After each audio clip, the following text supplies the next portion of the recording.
फिर फैंगनिंग कहता ओ तुम वही हो ना। इतने में ही वह मोटा आदमी कहता है वेन इफेक्ट मुझे विश्वास नहीं हो रहा है कि दौड़ते हुए मैं आपसे टकरा गया। वैसे मेरा नाम जू तिनहा है। इसका नाम थोड़ा सा अजीब है इसलिए मैं जू नाम से बोलूंगा इसको। हम पिछले हफ्ते बार के पीछे वाली गली में मिले थे। यदि आप वहाँ पर नहीं आए होते तो मैं बहुत पहले ही मर गया होता। अपने बारे में बताते हुए फैंगनिंग का हाथ पकड़कर जोरों से हिला रहा होता है। फिर फैंगनिंग मन में कहता अच्छा ये तुम हो। फिर जू कहता है वेन इफेक्ट मुझे नहीं पता मैं आपको किस नाम से बुलाऊं। फिर फैंगनिंग अपने आप को इंट्रोड्यूस करते हुए कहता ओ मेरा नाम फैंगनिंग है। क्या अब तुम अच्छा महसूस कर रहे हो? और वैसे तुम इतनी जल्दी कहाँ जा रहे हो? क्या कहीं पर बहुत ही अर्जेंट काम है तुम्हें? फिर जू लंबी सी सांस छोड़कर कहता है खैर ये बहुत लंबी स्टोरी है। वैसे यहीं पास में एक कैफे है तो वहाँ पर चलते हैं। मैं आपसे कुछ महत्वपूर्ण बातें डिस्कस करना चाहता हूँ और साथ ही मेरी तरफ से आपको ट्रीट भी होगी। फिर हम दोबारा उसी कैफे को देखते हैं जिसका नाम बिटाटी है। वह उस कैफे के अंदर तीनों बैठे हुए होते हैं और जू कहता है आप क्या ऑर्डर करना चाहते हैं? मैं आपके लिए ऑर्डर कर देता हूँ, मुझे बताइए। फिर फैंगनिंग कहता है जो आपको पसंद है वही ऑर्डर कर दीजिए मेरे लिए भी। और मन में कहता है धत तेरी की ये दोबारा से कैफे आ गया। हम इसी कैफे में से निकल कर तो गए थे थोड़ी देर पहले। फिर मिस्टर जू कैफे की ओनर से कहता है 3 melt snow cold brew please. यह सुनते ही वह ब्यूटीफुल लेडी कहती है ओके सर थोड़ी देर के लिए इंतजार करिए मैं अभी लाती हूँ। फिर फैंगनिंग याद करता है क्या ऑफिस जांग ने इस लेडी को ऑर्डर नहीं किया था कॉफी का और उसके बाद फिर मुझे पैसे देने पड़े थे। ऐसा लगता है कि इस शॉप के अंदर कॉफी काफी महंगी है और डायरेक्टली 3 कॉफी ऑर्डर करना काफी ज्यादा बोल्ड मूव है। फिर मिस्टर जू कहता है मैं पिछली बार अनकॉन्शियस हो गया था।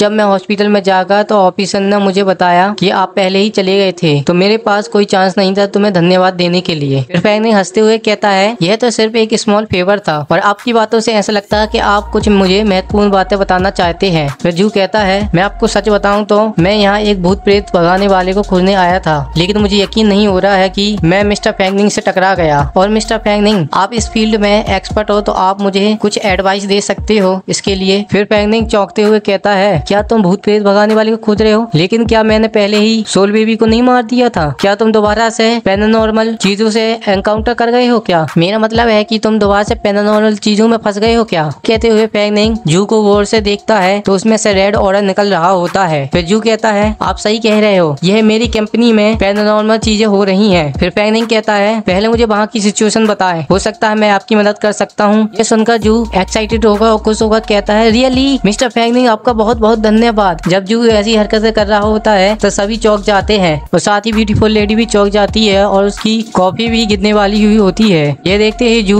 उस ब्यूटीफुल लेडी से माफी मांगते हुए कहता है मुझे माफ कर दीजिए ब्यूटीफुल लेडी। फिर वह ब्यूटीफुल लेडी कॉफी देते हुए कहती है कि अपनी कॉफी एंजॉय करे। जियांग ली उस कॉफी को गौर से देख रही होती है और उसकी स्मेल भी सूंघ रही होती है। यह देखकर फैंगनिंग जियांग ली के कानों में धीमी सी आवाज में कहता है इसे पीते हैं तो तुम इसे पी लेना। और जियांग ली बहुत ज्यादा शर्मा जाती है। जियांग ली बच्चों जैसी हरकतें करते हुए अपनी जीभ को कॉफी के अंदर डालती है और ऐसे करते हुए वह टेस्ट लेने की कोशिश कर रही होती है और वह कॉफी उसे बहुत ज्यादा अच्छी लगती है और वह बहुत ज्यादा खुश हो जाती है। यह देखकर जू मन में कहता है ऐसा लगता है जैसे ये लड़की ठीक नहीं है। मैंने पहले ध्यान नहीं दिया था लेकिन उसके सर पर जो ताबीज है वह अजीब है। फिर जियांग ली बहुत ज्यादा खुश होते हुए वह कॉफी पीने लग जाती है और मिस्टर जू अभी भी जियांग ली को देख रहा होता है और मन में कहता है बेशक वह बहुत ज्यादा क्यूट है। यह मिस्टर फैंग नहीं हो सकते हैं जो इतनी स्पेशल लड़की को अपने साथ रख सकते हैं। ये कहने के बाद जू अपने सर पर हाथ रखता है और कहता है बात यह है कि मिस्टर फैंग ने जब मुझे बचाया था तो उसके बाद मैं अस्पताल में उठा और पुलिस के सामने अपना बयान पूरा करने के बाद वापस अपनी कंपनी में चला गया और मैं बीआर गेम कंपनी का बॉस हूँ। हाल ही में हमने इंडस्ट्री स्लम्स के दबाव में आकर अपने एक न्यू गेम बीआर अपनी सारी चिप्स लगा दी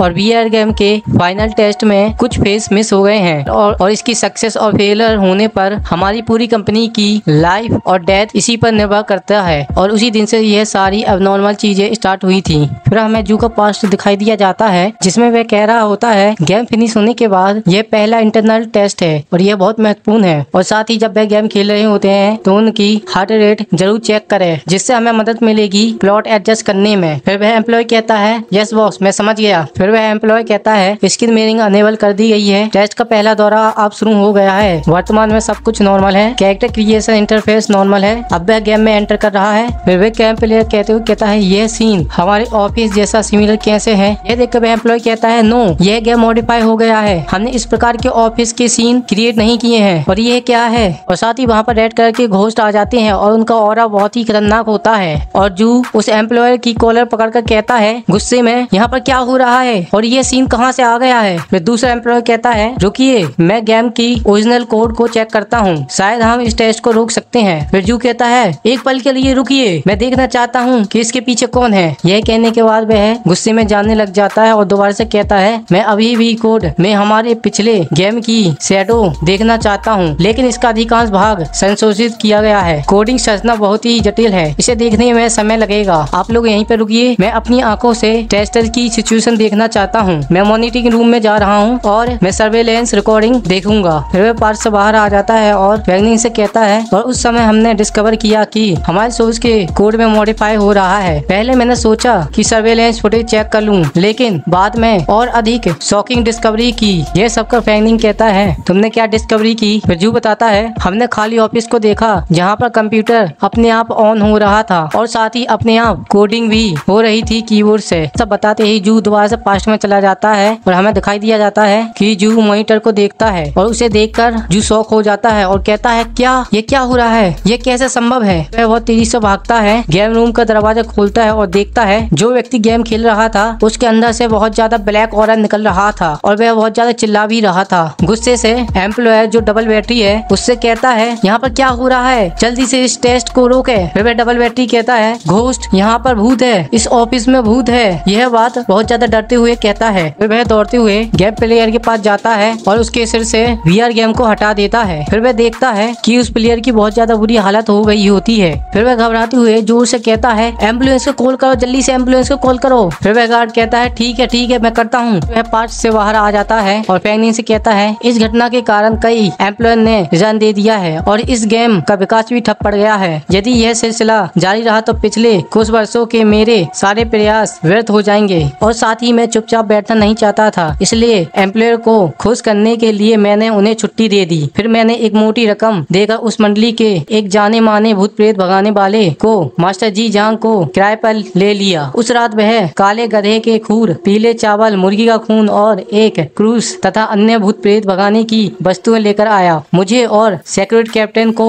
उसका पीछा करना पड़ा और उन राक्षसों को भगाते हुए देखना पड़ा। यह सुनने के बाद वैगनिंग कहता है हे, ये कुछ ज़ॉम्बीज और वैम्पायर मूवी जैसी नहीं है, ये कैसे संभव है प्रॉपर तरीके से काम करना? इसके अलावा मास्टर जांग एक बहुत ही अमरतू नाम है। क्यों कहता है वाह, तुम सच में अनुमान लगाने में बहुत अच्छे हो मिस्टर वैगनिंग। फिर ऑफिस में मास्टर जांग ने फॉर्मेशन सेटअप किया और कॉन्फिडेंटली कहा भूत भगाने में कोई समस्या नहीं है। फिर वे हंसते हुए मास्टर जांग कहता है हा, यह सिर्फ एक छोटा सा भूत है, मैंने पहले ही उसे हवा में खत्म कर दिया है। फिर जू बहुत ज्यादा डरते हुए कहता है मास्टर तुम्हारे पीछे देखो। फिर मास्टर जांग बहुत ज्यादा डर जाते हैं क्योंकि उसके पीछे वह भूत होता है जो उसे बहुत ही ज्यादा डरावनी आंखों से देख रहा होता है। और यहाँ पर मास्टर की इतनी ज्यादा फट जाती है कि सबसे पहले वही दौड़ता है और कहता है यहाँ पर भूत है और उसके पीछे वे दोनों के दोनों भागते हैं। फिर वैगनिंग कहता है वास्तव में उस मास्टर की इतनी ज्यादा फट गई थी कि वह भागने लग गया था तुम्हें भी पीछे छोड़कर। इसकी एंडी वास्तव में बहुत बुरी हुई है। फिर जू रोती हुई जैसी शक्ल बनाते हुए कहता है मुझे वास्तव में एक और गुरु की तलाश है जिसका नाम सेन चेंग जी से मिलना था, लेकिन मैं आपसे मिला। मेरे बेनिफैक्टर, शायद यही भाग्य है। आपके पास बहुत सारी शक्ति है, यदि आप मुझे उस भूत से छुटकारा दिलाने में निश्चित रूप से मदद कर सकते हैं। ये कहने के बाद वह बहुत जोर से रोने लग जाता है।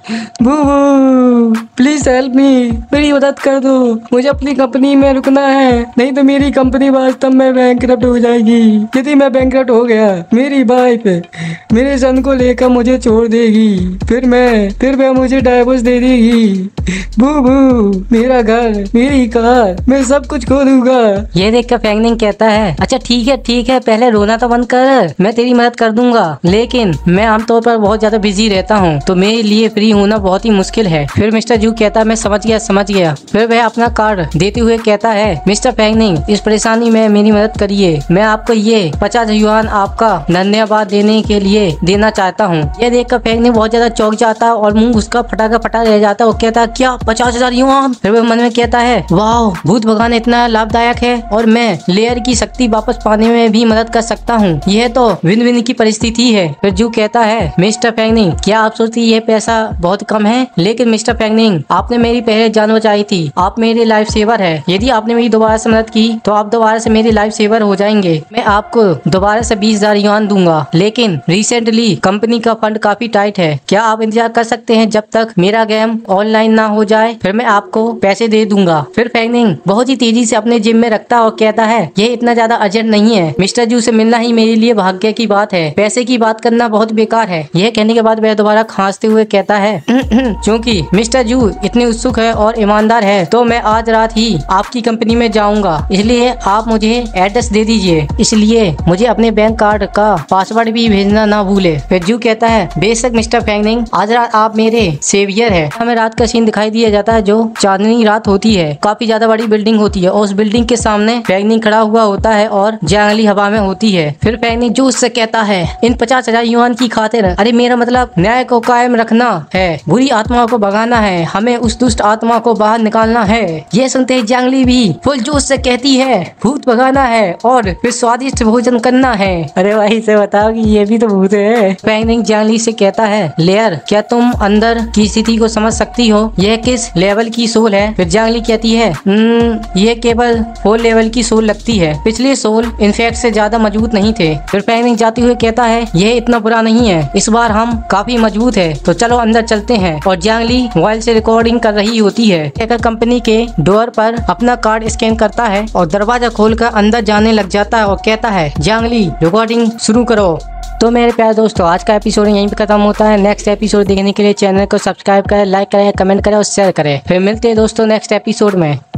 वेलकम बैक टू एक्सप्लेनेशन में आपका स्वागत है। जहां पर एपिसोड खत्म हुआ था वहीं से एपिसोड स्टार्ट करते हैं। फिर फैंगनिंग अपने व्यूवर से कहता है गुड इवनिंग एवरीवन, मैं राइट एड ऑर्गेनाइजेशन का एल्डर हेड हूं। आपने मुझे कई दिनों से मिस किया होगा। इस समय रात के 11 बजे हैं। हम यहाँ गेम कंपनी के सामने हैं। हो सकता है कि आप कंपनी के नाम से परिचित ना हो, लेकिन जब बात उनके गेम की आती है, कई व्यूवर्स 7 स्वॉर्ड इमोर्टल और सी सिटी फैंटम स्वॉर्ड रिकॉर्ड जैसे गेम खेलेंगे। और कुछ साल पहले यह कंपनी बैंकरप्ट होने वाली थी। फिर एक बॉस ने इस कंपनी को खरीद लिया और VR गेम्स की और कदम बढ़ाना शुरू कर दिया और यह परिवर्तन सक्सेसफुल रहा। लेकिन कुछ दिन पहले आए संकट ने उन्हें दोबारा से बैंकरप्ट के कगार पर ला खड़ा कर दिया। आप सभी सोच रहे होंगे कि इस कंपनी में मैं क्या कर रहा हूँ और मैं इस कंपनी का लाइव ब्रॉडकास्ट क्यों कर रहा हूँ और साथ ही यह कंपनी किस तरह के संकट का सामना कर रहा है, और मैं इस रहस्य को सुलझाने के लिए आप सभी को साथ ले चलूंगा। और 3 दिन पहले उनका VR गेम पूरा होने वाला था और इटरनल टेस्ट में प्रवेश करने वाला था। लेकिन टेस्ट के दौरान सभी प्लेयरों की आंखों के सामने अजीब और विचित्र चीजें घटित होने लगी और टेस्टर के दौरान गेम में सक्सेसफुल लॉगिन करने के बाद किसी मिस्टीरियस रीजन से वह किसी तरह एक रहस्य में ऑफिस मैप में प्रवेश कर गए जिसे डिजाइनर ने भी नहीं देखा था। और यह स्थान असामान्य रूप से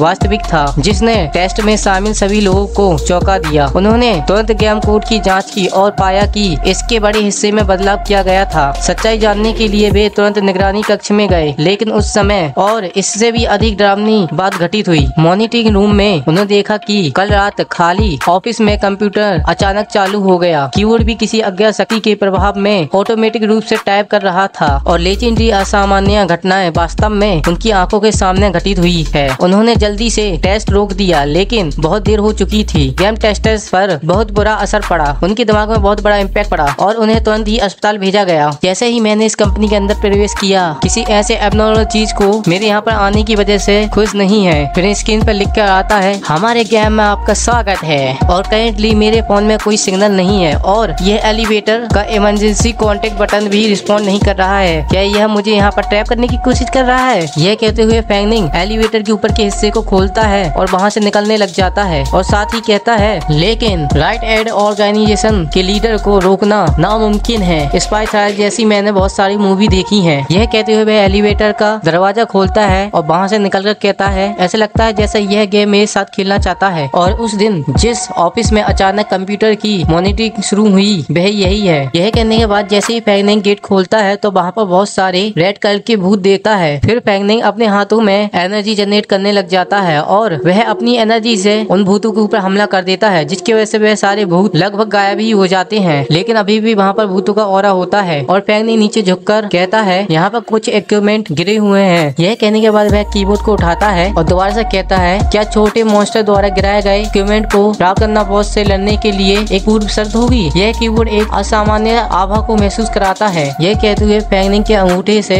कीबोर्ड का एक बटन दब जाता है और उसमें से रेड कलर का ऑरा निकलने लग जाता है और जंगली मजे से वीडियो बना रही होती है, लेकिन उसके मन में चल रहा होता है कि मुझे स्वादिष्ट खाना मिलेगा, मुझे तो स्वादिष्ट खाना मिलेगा, वेरी डिलीशियस। फिर स्क्रीन पर कुछ लिखकर आता है जो हमें समझ में नहीं आता है कि क्या लिखा है। फिर फैंगनिंग के सामने घी गन के एरो बन जाते हैं और उसे डायरेक्शन दिखाते हैं जाने के लिए, और यह देखकर फैंगनिंग थोड़ा सा चौंक जाता है। फिर फैंगनिंग जियांग ली से पूछता है, लेयर क्या तुम उसकी लोकेशन डायरेक्ट पता कर सकती हो? जियांग ली कहती है, अभी नहीं, इसका ऑरा बहुत कम है, ऐसा लगता है कि वह किसी दूसरी डायमेंशन में छुपा हुआ है। फिर फैंगनिंग उस कोस्ट से पूछता है, क्या आप मुझे अपनी VR गेम की दुनिया में आमंत्रित कर रहे हैं? फिर वह कोस्ट स्क्रीन पे लिखता है, हाँ मैं आपको इनवाइट कर रहा हूँ, और फैंगनिंग भी इसे देख लेता है। फिर फैंगनिंग भी उस चेयर पे जाकर बैठ जाता है और VR गेम को हाथ में ले लेता है। यह देखकर जियांग ली कहती है, डार्लिंग नहीं, यह ट्रैप भी हो सकता है। फिर फैंगनिंग कहता है, चिंता मत करो, यह लिफ्ट को नीचे गिराने के लिए नियंत्रित कर सकता था, लेकिन इसके बजाय कि वह बिजली बंद कर दी, जिसका मतलब है कि यह मुझे नुकसान नहीं पहुंचाना चाहता है। और जू के बताने के अनुसार इससे पहले कि किसी और के जीवन को उसने नुकसान नहीं पहुंचाया है। शायद यह पिछले सोल इन्फेक्ट और जंग चाक के समान है, लेकिन हम अपना गार्ड डाउन नहीं कर सकते हैं क्योंकि हम नहीं जानते हैं उसका पर्पस क्या है। यदि तुम्हें कुछ गलत दिखे तो मुझे इमीडिएटली जगा देना। यह कहते हुए वह VR गेम को पहन लेता है और जियांग ली भी कहती है ठीक है। फिर वह वर्चुअल गेम में एंटर कर जाता है। फिर फैंगनिंग अपने आप को देखता और कहता है, वाह यह VR गेम बहुत ज्यादा रियलिस्टिक है। मुझे याद है VR गेम यह लेवल अचीवमेंट नहीं कर सकता है, क्या यह सोल स्पीड की एबिलिटी है? फिर फैंगनिंग घोस्ट से कहता है, मैंने तुम्हारा इनविटेशन एक्सेप्ट कर लिया है, क्या अब तुम अपने आप को दिखा सकते हो? फिर उस स्पेस में क्रैक पड़ जाता है और पूरा ही स्पेस टूट जाता है और वहाँ पर कंपनी का ऑफिस दिखने लग जाता है। फिर फैंगनिंग आसपास देखा है और मन में कहता है, इस दृश्य को देखकर लगता है कि यह लगभग कुछ वर्षों पहले की बात है ना? और इन लोगों के चेहरे क्यों नहीं है? क्या यह एक टेरिफाइंग माहौल बनाने की कोशिश कर रहा है या फिर वह लोग ऐसे ही है? यह कहती है वह सामने देखता है तो दो जने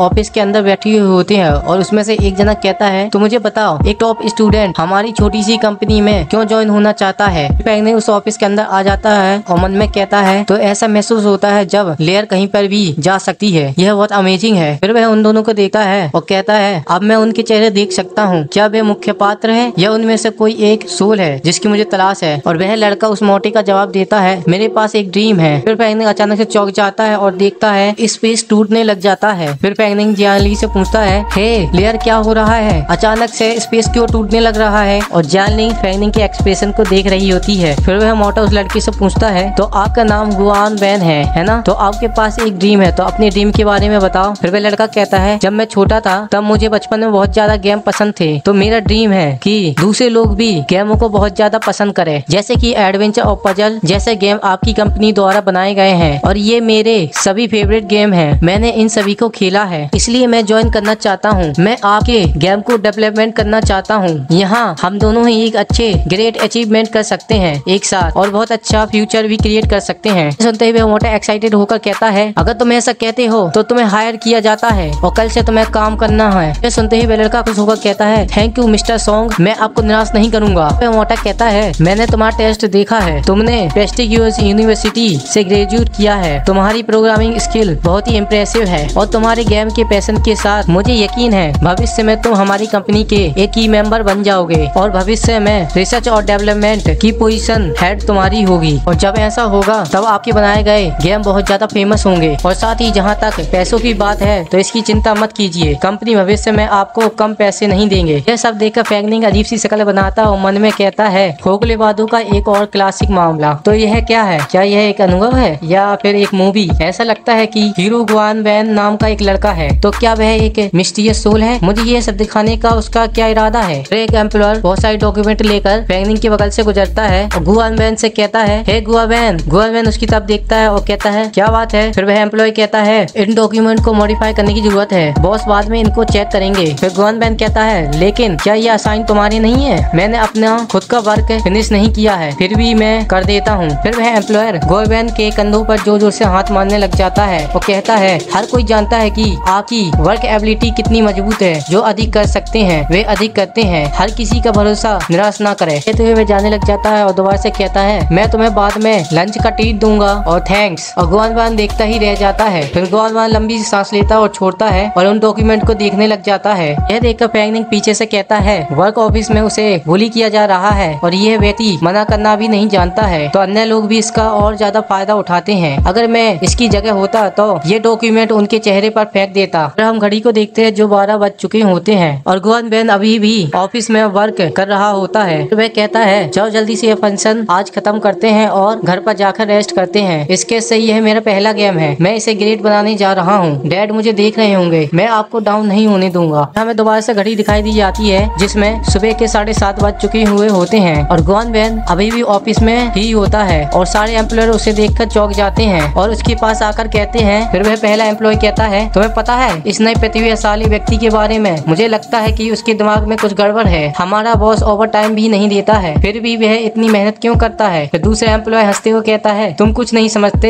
मेरे भाई, इसे कहते हैं अपने ड्रीम का पीछा करना। हा हा हा हा। मैं हंसते हंसते मरा जा रहा हूँ। फिर फीमेल एम्प्लॉय कहती है, यह सिर्फ दिखावा नहीं है कि वह मेहनती दिखने की कोशिश कर रहा है ताकि उसे प्रमोशन मिल सके। फिर वह दूसरा एम्प्लॉय कहता है, उसे इतनी कुशलता से काम करते हुए देखकर वह सारा काम खुद ही करना चाहता है, क्यों ना मैं उसे दोपहर में अपना कुछ काम दे दूं ताकि मैं जल्दी निकल सकूं। हा हा हा हा हा। ये सब देखते हुए फैंगनिंग कहता है, अज्ञानी और आलसी लोग कड़ी मेहनत और प्रयास करने वालों का मजाक उड़ाते हैं, यह डिस्गस्टिंग लोग है। यही कारण है कि यह गेम कंपनी लगभग बैंकरप्ट हो गई थी, है ना? फिर भागते हुए एक एम्प्लॉय आता है, वो कहता है, हे क्या तुमने सुना? और वह बंदा बहुत ज्यादा हाँफ रहा होता है, हमारा ओरिजिनल गेम इन्वेस्टर द्वारा विड्रॉ कर दिया गया है। यह बात सुनकर उसकी आंखें खुल जाती है और जल्दी से उठता वो कहता है, तुमने अभी क्या कहा? वैसे मैं आपको बताना चाहूंगा, वास्तव में दोस्तों यहाँ पर इस गुआ वैन को बहुत ज्यादा बुली किया गया है यार। यदि आप दूसरे का वर्क नहीं करना चाहते हैं तो साफ साफ मना कर दीजिए, जिससे आपके ऊपर लोड ना पड़े। किसी करते हैं। फिर वह मोटा गॉन वैन से कहता है, मैं समझ सकता हूँ तुम कैसा महसूस कर रहे हो, लेकिन जब हम गेम बनाते हैं तो हमें मार्केट का भी ख्याल रखना पड़ता है। मैं तुम्हारे लिए एक न्यू टीम प्रोजेक्ट ज्वाइन करने के लिए तैयार करता हूँ और साथ ही 50% तुम्हारी मैं सैलरी इंक्रीज करता हूँ। चलो इसे भूल जाओ पिछले वेलकम अवर गेम के बारे में। फिर गॉन वैन गुस्से से कहता है, मैं सैलरी बढ़ाना नहीं चाहता, मैं सिर्फ यह जानना चाहता हूँ कि मैं वेलकम अवर गेम कैसे फिनिश कर सकता हूँ। फिर वह मोटा कहता है, ठीक है, मैं इस गेम को जानता हूँ, आपने इसमें बहुत प्रयास किया है, तो फिर मैं तुम्हें एक आखिरी महीना दूंगा और मैं आपकी टीम के मेंबरों को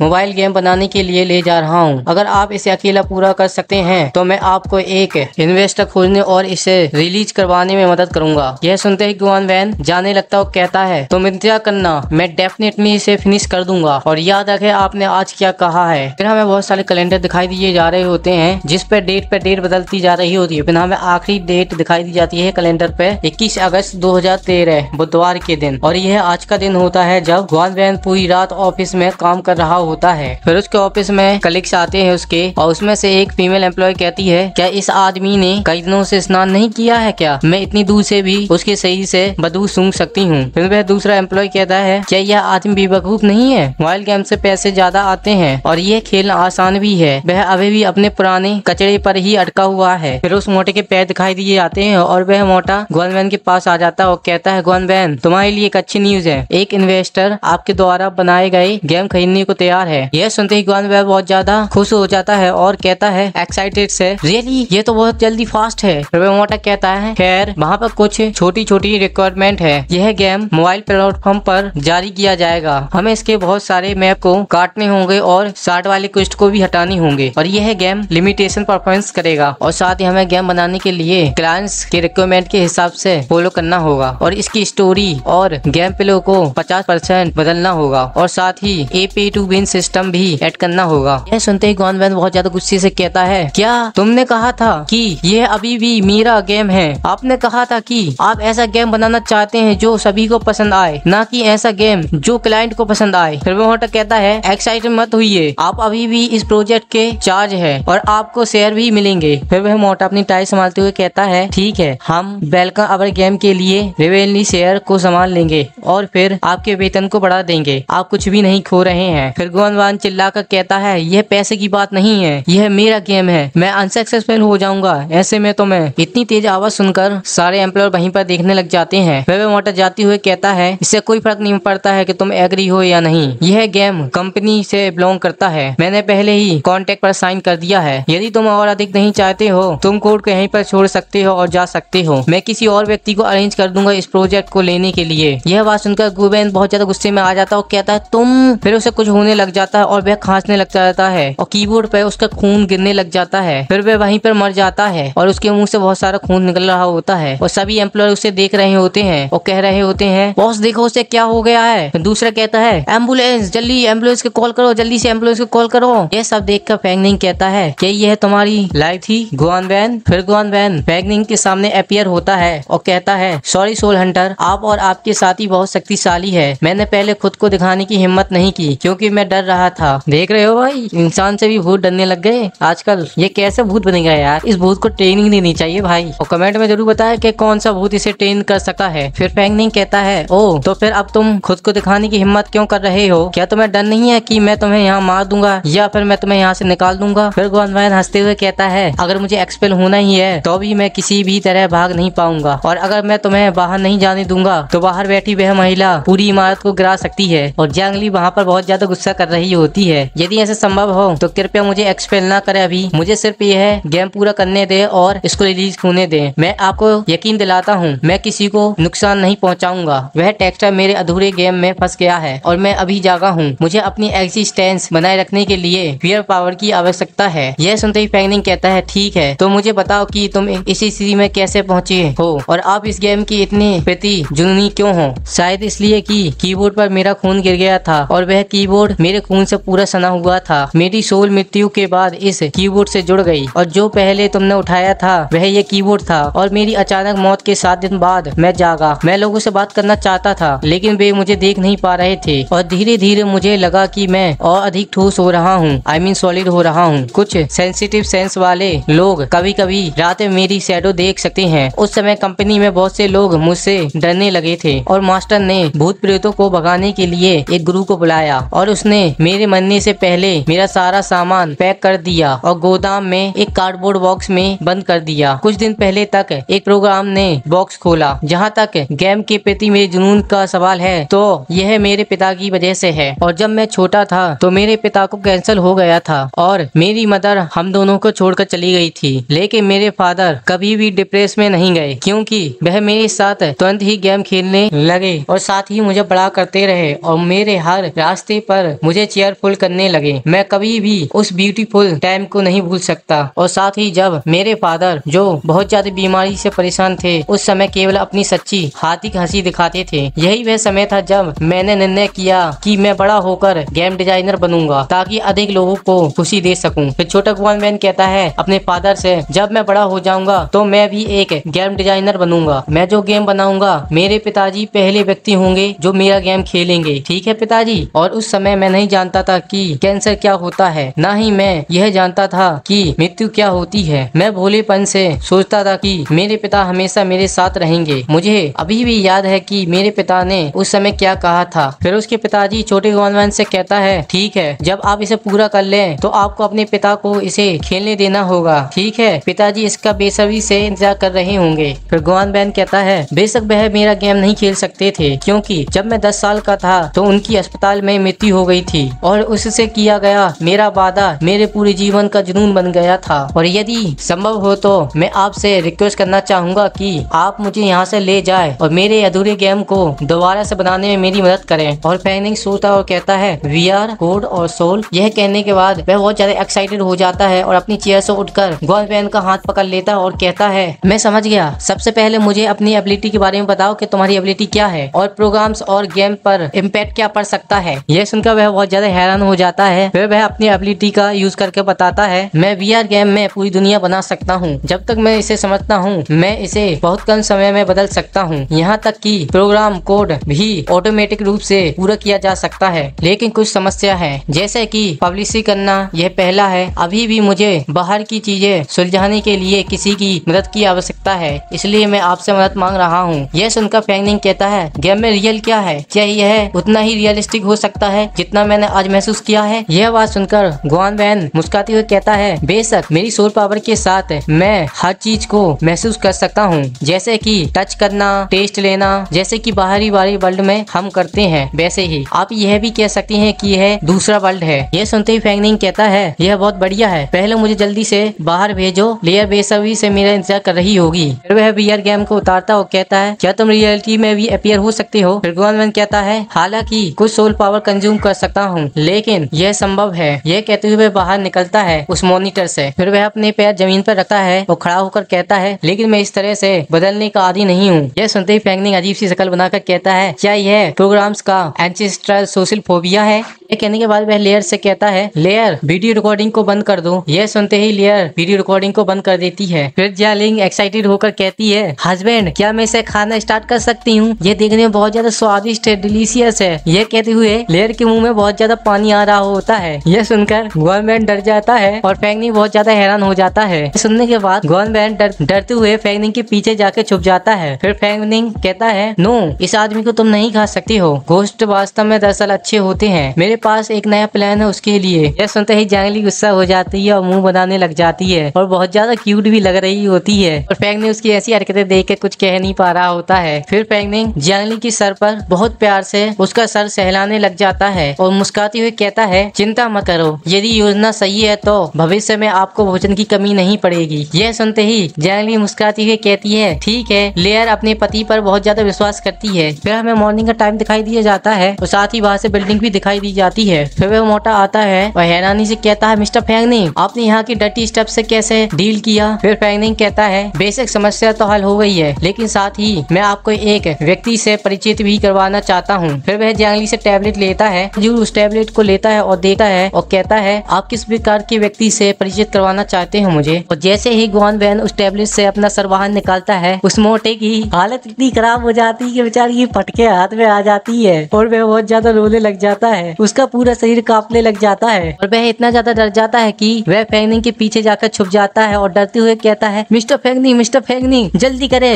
वह सामने आ गया है, उसे जल्दी से डिस्ट्रॉय कर दिए, जल्दी से डिस्ट्रॉय कर दीजिए उसे। और फेंगनिंग पुतला बनकर मन में कह रहा होता है, सभी लोग ऐसे ही क्यों हैं? वे सभी मेरे पीछे ही छुपते हैं। और गुआन वैन जू को देख रहा होता है। फिर फेंगनिंग उसे चेयर पर बैठाते हुए कहता है, शांत हो जाइए मिस्टर जू, यह गुआन वैन है, वह सोल जो आपके कमरे में छिपी हुई थी। आपने यह 2 बार अनुभव किया होगा, है ना? आपको ऐसे सोल बॉडी को स्वीकार करने में सक्षम होना चाहिए, है ना? यह सुनते ही जू हंसते हुए कहता है, हे। जू उन दोनों को देखकर मन में कहता है, कोई भी नॉर्मल व्यक्ति ये घोस्ट को एक्सेप्ट नहीं कर सकता है, यू इडियट। और जियांगली गुआन को देखकर उसकी बॉडी को नाप रही होती है और गुआन वैन डरते हुए मन में कहता है, क्या वह कैलकुलेट कर रही है कि मैं कितना लंबा हूँ खाने के लिए? तू मिस्टर फेंगनिंग से पूछता है, मिस्टर फेंगनिंग आपने मुझे मिस्टर गुआन से इंट्रोड्यूस क्यों कराया? फिर फेंगनिंग हंसते हुए कहता है, हम कोलैबोरेशन कर रहे हैं एक VR horror adventure puzzle game के लिए और साथ ही गुआन वैन प्रोडक्शन में एक्सपर्ट है और वह यहाँ का चार्ज रहेगा और मैं तुम्हें आइडिया प्रोवाइड कराऊंगा और साथ ही तुम मेरे से कनेक्ट रहोगे। मिस्टर जू आप सीन फंडिंग और ऑफलाइन के लिए रिस्पॉन्सिबल रहोगे। आप इस डील के बारे में क्या सोचते हैं? फिर जू कहता है, यह संभव है? फिर फेंगनिंग कहता है, यदि आप इसे आजमाएंगे तो आपको पता चल जाएगा कि यह काम करता है या नहीं, है ना? यह सुनते ही वह VR गेम को पहन लेता है और फेंगनिंग और जियांगलिंग कंपनी के बाहर आ जाते हैं और फेंगनिंग मन में कहता है, डील ये अच्छी है, गुआन वैन अपना गेम बना सकते हैं और जू को एक फ्री एम्प्लॉय मिल सकता है और मैं गेम के शेयर का 30% प्राप्त कर सकता हूँ। मुझे कहना होगा कभी कभी कुछ भूत प्रेत निकालने का काम करना कोई बुरी बात नहीं है। जियांगली फेंगनिंग की तरफ देखती है और कहती है, हस्बैंड लेन ने अभी तक स्वादिष्ट खाना कुछ भी नहीं खाया है। यह सुनकर फेंगनिंग हैरान हो जाता है। फिर फेंगनिंग जियांगली के सर पर हाथ रखता है और कहता है, चिंता मत करो, जब गेम फिनिश हो जाएगा तो हम लोगों को डराने के लिए गेम में उतरेंगे और मेरा विश्वास करो आपके पास जल्द ही खाने के लिए बहुत सारी फियर पावर होगी। जियांगली फेंगनिंग को गले लगाती हुए कहती है, ओके हस्बैंड। मैं अपने हस्बैंड को गले लगाती हूँ। फिर वे दोनों बहुत ज्यादा शर्मा रहे होते हैं और बहुत ज्यादा क्यूट लग रहे होते हैं साथ में और ब्यूटीफुल भी लग रहे होते हैं। सच में ये सीन देखकर काफी ज्यादा मजा आ गया यार। फेंगनिंग हाथ देकर टैक्सी रोकता है और जियांगली से कहता है, बात बस इतनी सी है कि हमने भी कुछ पैसे कमाए हैं, इसलिए मैं मुआवजे के तौर पर कुछ कपड़े खरीदने के लिए तुम्हें ले चलूंगा।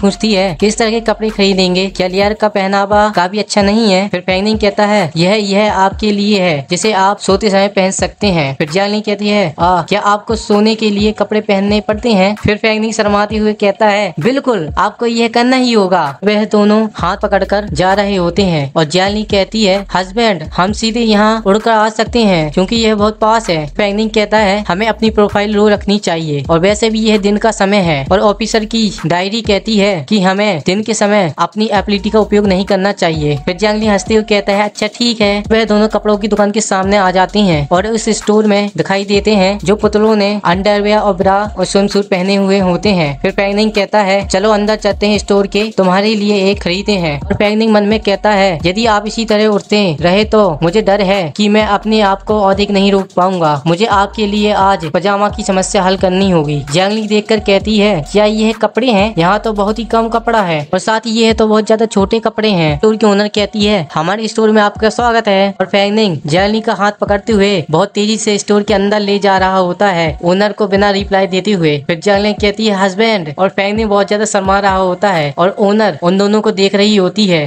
तो मेरे प्यारे दोस्तों, आज का एपिसोड यहीं पे खत्म होता है। नेक्स्ट एपिसोड देखने के लिए चैनल को सब्सक्राइब करें, लाइक करें, कमेंट करें, शेयर करें। फिर दोस्तों मिलते हैं नेक्स्ट एपिसोड में। Welcome back to Devan explanation में आपका स्वागत है। जहां पर एपिसोड खत्म हुआ था वहीं से एपिसोड स्टार्ट करते हैं। फिर हमें ब्रा दिखाई दी जाती है जो टंगी हुई होती है और पुतलों ने भी ब्रा और पैंटी पहनी हुई होती है जो वह लड़की दिखा रही होती है। फिर वह लड़की क्यूट फेस बनाकर कहती है, हेलो हैंडसम, क्या तुम यहाँ पर अपनी गर्लफ्रेंड के लिए कपड़े खरीदने आए हो? यह सुनते ही फेंग निंग जियांगली को आगे करते हुए कहता है, मेरी मदद करें इसके लिए पैंटीज और ब्रा देखने के लिए जो इसके ऊपर सूटेबल लगे। यह सुनते ही वह उन्हें हंसते हुए कहती है, तुम्हारे बूब्स और का साइज क्या है जिससे मैं तुम्हें अच्छी सी पैंटीज और ब्रा रिकमेंड कर सकूं। यह सुनते ही जियांगली उसे देखने लगती है और फेंग निंग मुस्कुरा रहा होता है। फिर जियांगली अपनी बूब्स को देखती है और कहती है, मेरे बट और बूब्स के साइज मुझे पता नहीं है। फिर फेंग निंग हंसते हुए कहता है, कृपया मेरे लिए उसके बट और बूब्स के साइज को नापिए। फिर वह कहती है, ओके सर, मैं नाप देती हूँ। यह कहते हुए वह टूल्स निकालती है और शर्माती हुए कहती है, चलो अपने हाथ ऊपर करो, मैं तुम्हारे बट और बूब्स के साइज नापता हूँ। यह कहते हुए वह ओनर जियांगली की बॉडी को नापने लग जाती है और कहती है, टूल्स का उपयोग करते हुए इसके बूब के नीचे का साइज 80 सेंटीमीटर है। फिर जियांगली अपनी बॉडी के साथ ऐसा करते हुए देखकर जियांगली इतना ज्यादा शर्मा जाती है कि उसका पूरा चेहरा लाल हो जाता है और वह इतनी तेजी से भागती है कि वह ओनर कुछ समझ नहीं पाती है और चौंक जाती है और वह बिल्ली की तरह वहां पर खड़ी हो जाती है और गुस्से से दहाड़ने लग जाती है। और वह ओनर से देखकर कहती है, वह मुझे देखकर घुर्रा क्यों रही है और वह कर क्या रही है? वह अपना साइज मुझे लेने क्यों नहीं दे रही है? फिर फेंग निंग बहुत प्यार से उसके सर पर हाथ रखते हुए कहता है, लेयर अच्छी लड़की बनो, वह सिर्फ तुम्हारी बॉडी का साइज ले रही है जिससे तुम्हारे लिए अच्छी पैंटीज और ब्रा देख सके। यह कहते हुए वह जियांगली को आगे करता है और कहता है, तुम उस जगह का नाप क्यों ले रही हो? वैसे भी आजकल कपड़े डिफरेंट और स्टाइल टाइप के आने लगे हैं तो नापने का मेथड भी बदल गया है, इसलिए आप कहीं और जगह से नापिए। और जियांगली ये सुनकर बहुत ज्यादा शर्माने लग जाती है। फिर वह ओनर जियांगली की बूब के साइज को नापने लग जाती है और साथ ही कहती है, उसकी बूब का साइज 97.5 सेंटीमीटर है। वाह ब्यूटीफुल लेडी, तुम्हारे पास बहुत अच्छा फिगर है। तुम्हारी बूब का साइज 36D कप है, यह एकदम हाई स्टैंडर्ड है। यह सुनते ही जियांगली बहुत ज्यादा शर्मा रही होती है। फिर वह ओनर मुस्कुराते हुए ब्रा को दिखाते हुए कहती है, हमारे पास D कप का भी अंडरवियर है। आप ये भी देख सकते हैं कि हमारे पास डिफरेंट टाइप के स्टाइल्स है, जैसे कि मैच्योर स्टाइल्स, कंजर्वेटिव स्टाइल्स, हमारे पास सभी प्रकार के स्टाइल्स है। और वह दोनों देख रहे होते हैं। फिर वह ओनर बहुत ही सेक्सी टाइप की ब्रा दिखाती है और कहती है, बेशक हमारे पास सेक्सी स्टाइल भी है। यह ब्रा देखकर दोनों बहुत ज्यादा शर्माने लग जाते हैं। फिर जियांगली बहुत ज्यादा शर्माती हुए और घबराते हुए कहती है, हस्बैंड क्या लिया ये नहीं पहन सकती है? मैं ये पहनना नहीं चाहती हूँ। यह सुनते ही फेंग निंग जल्दी से ओनर के हाथों से वह ब्रा लेता है और कहता है, तुम जाओ और अपने काम में बिजी हो जाओ, मैं उसकी मदद करूंगा चूज करने में, इसलिए मुझे माफ करें आपको परेशानी देने के लिए। यह सुनकर वह ओनर मुस्कुराती हुई कहती है, ठीक है फिर आप दोनों अपना समय ले और यदि आपके पास कुछ क्वेश्चन हो तो मुझे जरूर बुलाए। यह कहने के बाद वह ओनर जाने लग जाती है और फेंग निंग जियांगली से कहता है, तुम इसके बारे में क्या कहते हो? क्या तुम इसे पहनकर ट्राई करना चाहोगी? फिर जियांगली बहुत ज्यादा शर्माती हुई कहती है, इस ड्रेस का कपड़ा बहुत छोटा है और यह बहुत टाइट भी लगता है, इसे पहनना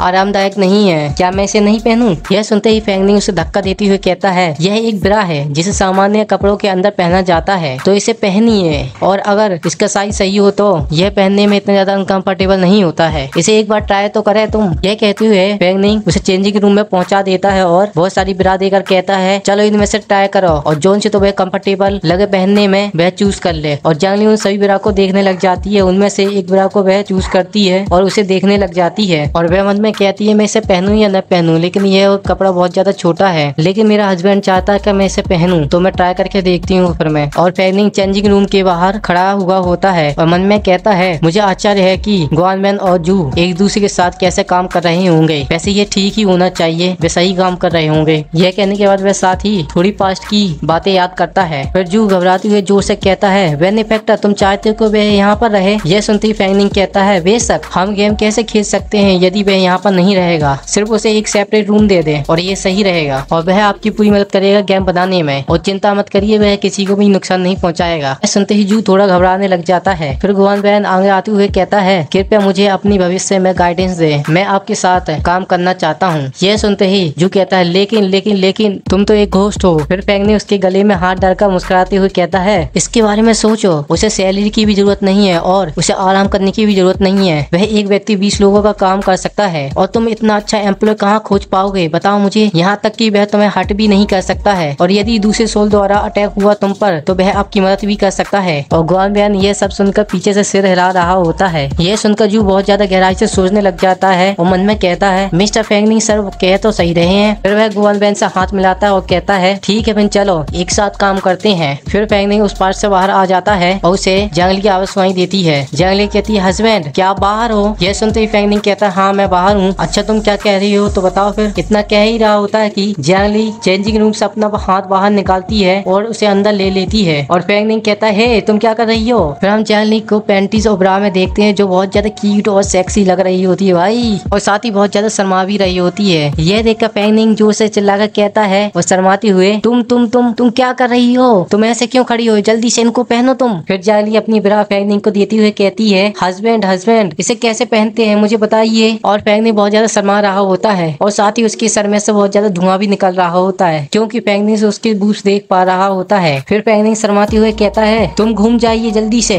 और मेरे बिना परमिशन के तुम मेरी तरफ नहीं घूमोगी। यह सुनते ही जंगली कहती है, अच्छा ठीक है मैं अपने हस्बैंड की बात मानूंगी। और साथ ही जंगली बहुत ज्यादा सेक्सी और सुंदर लग रही होती है और फैंग निंग उसे ब्रा पहना रहा होता है और कहता है, क्या तुम्हें याद नहीं है कि ये कैसे पहनते हैं? यह वैसे ही पहनते हैं जैसे दूसरे कपड़े पहने जाते हैं, तुम उन सभी को पहनकर ट्राई कर सकती हो। ये कहते हुए फैंग निंग चेंजिंग रूम से बाहर निकलता है और कहता है, तुम वहीं पर रुको और वहाँ से हिलना भी मत, ठीक है? मैं तुम्हारे लिए जैकेट और कुछ कपड़े लाता हूँ जिसमें तुम ब्यूटीफुल लगो। और जंगली चेंजिंग रूम से उसे देख रही होती है और कहती है, ठीक है हस्बैंड। फिर फैंग निंग उसके लिए कुछ कपड़े और सैंडल देखने लग जाता है। फिर वह ओनर से कहता है, इस सेट को अंदर ले जाओ और मेरी गर्लफ्रेंड को इसे पहनने दो। फिर ओनर कहती है, ठीक है इसमें कोई प्रॉब्लम नहीं है, मैं अभी अंदर ले जाती हूँ। कहने के बाद वह चेंजिंग रूम के अंदर जाने लग जाती है और फैंग निंग कहता है, लड़कियों के साथ शॉपिंग करना बहुत ज्यादा थकाऊ काम है। यह कहने के बाद फैंग निंग सोफे पे बैठ जाता है और फैंग निंग से कोई कहता है, फैंग निंग क्या ये तुम हो? और ये आवाज सुनकर फैंग निंग मन में कहता है, क्या यह आवाज मेरी एक्स गर्लफ्रेंड की हो सकती है? फिर वह सामने देखता है तो वह उसकी एक्स गर्लफ्रेंड होती है और उसकी एक्स गर्लफ्रेंड अपने बॉयफ्रेंड के साथ यहाँ पर आई हुई होती है। फिर वह उसका बॉयफ्रेंड बोलता है, फैंगर स्वीट हार्ट वह कौन है? क्या तुम उसे जानती हो? फिर फैंगर कहती है, वह मेरा एक्स बॉयफ्रेंड है और जब हम कॉलेज में थे तो वह हमारे स्कूल में सामान बेचा करता था। मैंने उसे सीनियर समझकर आधे महीने तक उसके साथ डेटिंग की और मुझे नहीं पता था कि वह बहुत ज्यादा गरीब था। और जैसे ही मेरी सहेली ने मुझे बताया कि वह बहुत ज्यादा गरीब है तब मैंने उसके साथ ब्रेकअप कर लिया था। यह सुनकर फैंग ने उससे कहता है, ओ ये तुम हो? क्या तुम ही नहीं थी जो उस समय मेरे पीछे पड़ी थी?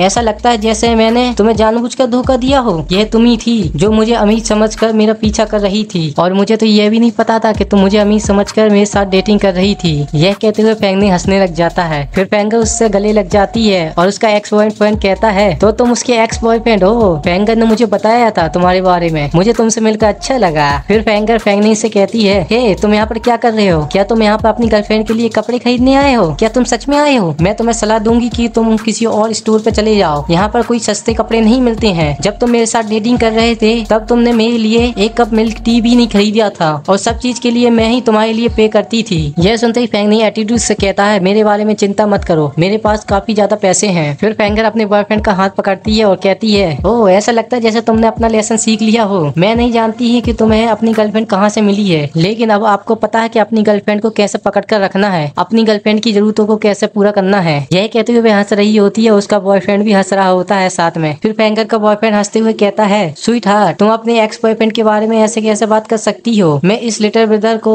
देख सकता हूँ कि वह भी एक हैंडसम बॉय है, लेकिन साथ ही तुम एक डिस्गस्टिंग पर्सन हो, तुम गर्लफ्रेंड कैसे पा सकते हो? और यह सुनकर फैंगर बहुत ज्यादा मुस्कुरा रही होती है और साथ ही फैंग निंग के सामने वह दोनों बहुत ज्यादा लवली डबली कपल बन रहे होते हैं। और फैंग निंग अपने सर पे हाथ रखकर कहता है, हे वह दोनों मुझे लवली डबली कपल बनकर दिखा रहे हैं जिससे मैं जेलस महसूस करूं, लेकिन ये हो नहीं सकता क्योंकि मेरे पास है चांगली जो बहुत ज्यादा सुंदर वुमेन है। कहने के बाद फेंगनिंग किसी चीज को देखकर चौंक जाता और वह देखता है कि फेंगर के बॉयफ्रेंड में से रेड कलर का ऑरा निकल रहा होता है और फेंगर का बॉयफ्रेंड जियांगलिंग की तरफ देखता है और लड़कियों जैसी हरकतें करते हुए कहता है, तुम क्या देख रहे हो? क्या हमारे चेहरे पर कुछ लगा हुआ है? तुम मुझे ऐसे मत देखो, मैं बहुत ज्यादा शर्मिंदा हो रहा हूँ। यह सुनकर फेंगनिंग कहता है, यह कुछ भी नहीं है और ऐसी हरकतें मत करो, मेरा बस थोड़ी देर के लिए ध्यान भटक रहा था। फिर फेंगर का बॉयफ्रेंड हंसते हुए कहता है, यह भाग्य की बात है कि आज हम मिले हैं, इसलिए मैं आज आपको रात के भोजन के लिए इनवाइट करता हूँ। यह सुनते ही फेंगनिंग फुल एटीट्यूड में कहता है, मुझे इनवाइट करने की कोई जरूरत नहीं है। फिर जियांगलिंग वहाँ पर आ जाती है और फेंगनिंग को आबर लगाकर कहती है, हस्बैंड। यह सुनकर फेंगर का बॉयफ्रेंड जियांगलिंग को देखने लग जाता है। फिर हमें जियांगलिंग को पूरा दिखाई दिया जाता है जो बहुत ज्यादा सुंदर और सेक्सी लग रही होती है और जियांगलिंग कहती है, हस्बैंड यह सैंडल काफी बहुत ही अजीब है, इसे पहनकर मुझे काफी अजीब महसूस हो रहा है। फिर फेंगनिंग बहुत प्यार से जियांगलिंग के सर पे हाथ फेरते हुए कहता है, क्या बात है लेयर, क्या लेयर को ये पसंद नहीं है तो हम तुम्हारे लिए दूसरे ले लेते हैं। फिर लेयर कहती है, वह बहुत ज्यादा चमकदार है और साथ ही वह बहुत ज्यादा सुंदर भी है, इसलिए लेयर को यह बहुत ज्यादा पसंद है। ये सब देखकर उन दोनों की आंखें फटी के फटी रह जाती है। फिर फेंगनिंग सुनने से कहता है, मेरी गर्लफ्रेंड के लिए सब कुछ पैक कर दो जो कुछ भी आपके स्टोर में है और साथ ही जो मेरी गर्लफ्रेंड ने पहना है वह भी इसमें शामिल है। मैं आपकी दुकान में से सब कुछ ले लूंगा और साथ ही पे करने के लिए इस कार्ड का उपयोग करें। फिर ओनर मुस्कुराती हुई कहती है, ओके सर, और आपके टोटल 6 आइटम है और ये 6 आइटम 43,000 युआन के पड़े हैं। क्या आप अपने कार्ड का पे करने के लिए कार्ड यूज करना चाहोगे? यह सुनकर उन दोनों की हालत बहुत ज्यादा खराब हो जाती है और मन में कहते हैं, वह वास्तव में रिच है। फिर वह ओनर मुस्कुराती हुए कहती है, यह रहा आपका बैंक कार्ड और कृपया यह VIP कार्ड भी ले लीजिए। अगली बार जब आप अपनी गर्लफ्रेंड के लिए शॉपिंग करने के लिए यहाँ पर आए तो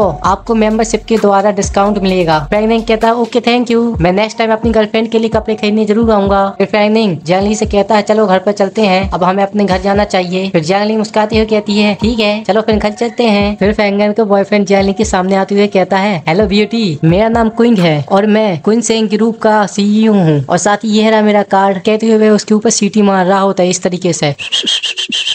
फिर फेंगनिंग अपने हाथों से क्विंग को साइड करते हुए कहता है, एक्सक्यूज मी, कृपया साइड में हो जाए। फिर क्विंग बहुत ज्यादा गुस्सा होते हुए चिल्लाकर कहता है, तुम्हारी हिम्मत कैसे हुई मुझे साइड करने की? तुमने वास्तव में मुझे बहुत ज्यादा गुस्सा दिला दिया है। फिर फेंगनिंग पीछे पलटकर कहता है, ऐसा लगता है जैसे आपके ऊपर कुछ ब्लैक ऑरा सा है, आने वाले दिनों में सावधान रहे लेन फेंग। फिर फेंगर बहुत ज्यादा गुस्सा होते हुए कहती है, फेंगनिंग यू बास्टर्ड, मेरा नाम डू फेंग है, तुम कुत्ते कमीने, यू इडियट। और साथ ही वह दोनों इग्नोर करते हुए जा रहे होते हैं। फिर कोई आदमी बहुत तेजी से हॉस्पिटल के अंदर भागकर जा रहा होता है और वह आदमी रूम के अंदर आते हुए मन में कहता है, मेरे बेटे मैं यहाँ हूँ, आखिरकार मेरे पास इतने पैसे है कि मैं तुम्हारी बीमारी को इलाज करवा सकता हूँ। सामने देखता और हैरान हो जाता है कि उसके सामने वह दोनों घोस्ट उसके बेटे के साथ है और उसका बेटा उसे देखकर कहता है, डैड। फिर चांग वेदाओ उसकी तरफ देखने लग जाता है।